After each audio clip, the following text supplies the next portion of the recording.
Peace, brother. What's What's up? going on?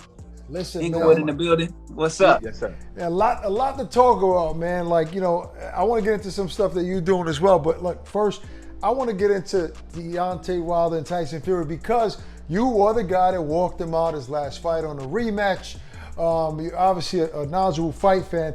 There are a lot of conspiracies out as to why this fight is not taking place next week and is going to be moved to October. Whether it's ticket sales, Tyson Fury not being ready, COVID-19 was the reason they put out.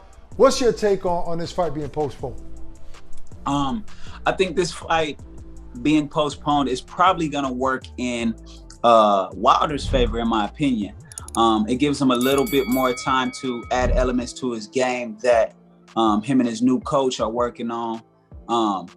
I hope that there's a fitness regimen in there that would probably mirror something like what AJ would do. I think the reason why the AJ fight is a little riskier for somebody like a Tyson Fury is because you're not just going to overpower him in the way that I think Fury did in fight number 2. Mm-hmm. Like Deontay Wilder, we know he has that one punch power that makes any other fighter respect him.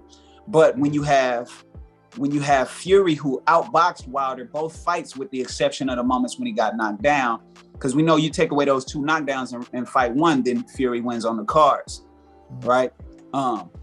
So Fury, who knows he has the natural boxing ability, his fighting IQ is like that of a smaller fighter, if we're gonna be completely honest. If Wilder had, let's say, a lead left hook, where if he feints, because he does the jab high, jab low, right? Yeah. But if he leads with the left hook, kind of like Canelo does sometimes, he'll catch he'll move you over, yeah. Yes, exactly. And he'll catch you on the duck. Like yes. a lot of times Fury he's all he's looking for is the right hand. Well, if Wilder had like a swift and powerful lead left hook, then that's that pick him up punch, because they're both orthodox fighters. So I think if they just chose offensive weapons to be like, throw this often, because it's strong fundamentals and kind of cheesing. And you know how when you play video games, cheesing is you doing the same move over and over. Yeah. If you look at Mayweather does that for certain rounds. 100%. For 3 rounds, he'll throw the straight right hand a lot, straight right hand. And once they start adjusting, he'll move to a whole nother part of the strategy. I think that's what him and Wilder and Malik Scott is working on, the fundamentals. I think what they're doing is regurgitating what he actually had. He's an Olympian. He wasn't the prettiest Olympian, but he was an Olympian. He's also somebody that boxed his way to the title in 2015 when he beat Stavern the first time. He had a left hook. He had a check left hook. He had jabs. He had all of that. And I think they just need to go back to that foundation. But look, you wearing black right now. You came out to all black everything with Wilder. He had the suit on. It was looking majestic, but he lost. What is that like? Because one time I was in the back with Zab Judah before he fought Paulie Malignaggi. I was the cameraman taking pictures of Zab and everything. But after the fight, he lost. I was nowhere to be found. I was like, I don't want to be around that. Wait, what is it like after Zab Judah? Yes. I was the cameraman. Boom, just taking shots. I picked up a camera. I'm taking pictures of Zab. You know what I mean? So how does that feel? I didn't want to be around Zab after that loss. Yeah, I mean, it hurts. It hurts. I was hurt after the Wilder fight. I was hurt. You know what I'm saying? And you're concerned because, the people in the stands see the fighter. When you're in the room before and after, you see the family, you see the wife, you see you know what I'm saying? The kids, you see the team, the people that are there to take care of the man. You know what I'm saying? So that's what it was concerning, and even in the locker room, that's where the drama with his former coach started. Right. It was that early. Like I told you, don't throw in the towel, this and that, and but I was just, it was hard to watch because I was pulling for him and I could tell he wasn't feeling like himself. Whatever the reason might be, he wasn't his 100% self, So did you sense that before you guys walked out? Not so much, but it was a brief moment where I came and said what's up to him, wished him well the night before. And then by the time I met up with him to walk out, he had all the armor on and all that stuff. So I was just like, I'm gonna do my part. You know what I'm saying? Right. But I remember when I was doing amateur fighting that I was like, man, when I feel like I've done my fitness stuff to have a strong base, I feel like an invincible fighter. It's like literally injecting confidence in your system when you do your leg regimen consistently over time. And that's what I hope that, Anthony Joshua don't never come in out of shape. He's not slick necessarily, but he knows his weapons and he uses them. I got to ask you about Jake Paul. Look, he's fighting Woodley. People complaining about him not fighting legitimate boxers. My stance on that is that he only has 3 pro fights. So most fighters, most prospects and fighters that go on to be world champion, on their 4th or 3rd fight, they're not really fighting anybody that's a real threat. Anyway, do you consider him a legitimate boxer? Can he beat Tyron Woodley? There's a good chance he could beat Tyron Woodley. Reason being, I've seen really good people in the boxing gym. So if you jump in, like it's either you get destroyed and you just choose that you decide it's not for you, or you adapt. So if he has a certain amount of hours put in of sparring with some real ones in the gym, then you speak the language. Whereas he's not working against a set of habits. Like Tyron Woodley is still an MMA fighter. You still got a set of habits that a career worth of a set of habits that make you feel handicapped when you can only use so much of that. Whereas boxing, if you're fluid here, then then you stand that chance. And I believe he's gonna come in shape. It's not that they're not taking it seriously. Jake Paul, Logan Paul, they're putting in work. Now, are they gonna beat the best of the sport? No.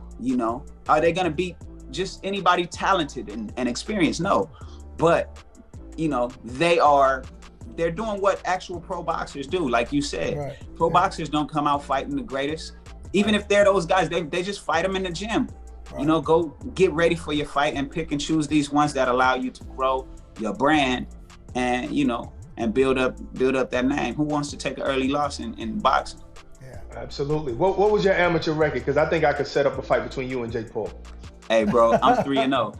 I'm 3-0 and got the booklet to prove it. But Jake Paul is a cruiserweight, Barack. I don't think these smokers fighting at cruiserweight. No, I'm fighting at 155. I'm walking around at 165, 170.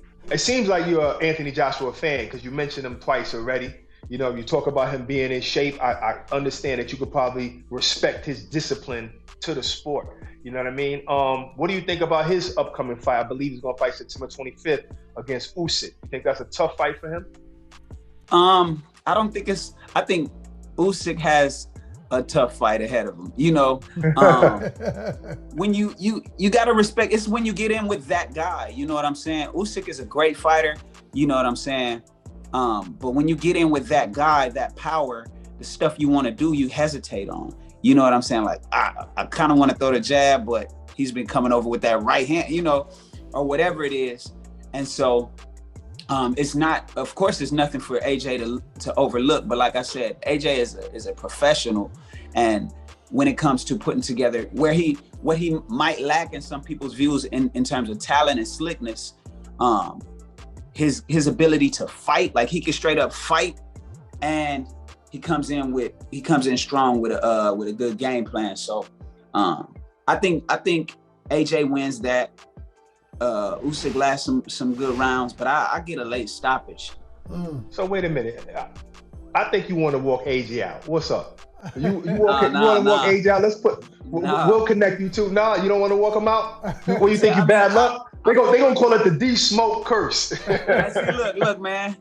Look, I couldn't even enjoy the fight as a fan the same way after walking Deontay Wilder out, because it's like, well, one, I'm already going for him.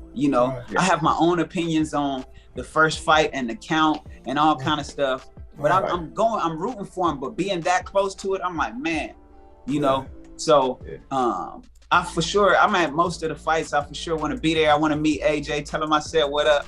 You know what I'm saying? But walking the fighter out, man, that was an emotional experience that I'm not ready to go through again at the moment. What is your opinion on the count with Jack Reese in the first fight between Wilder and Fury?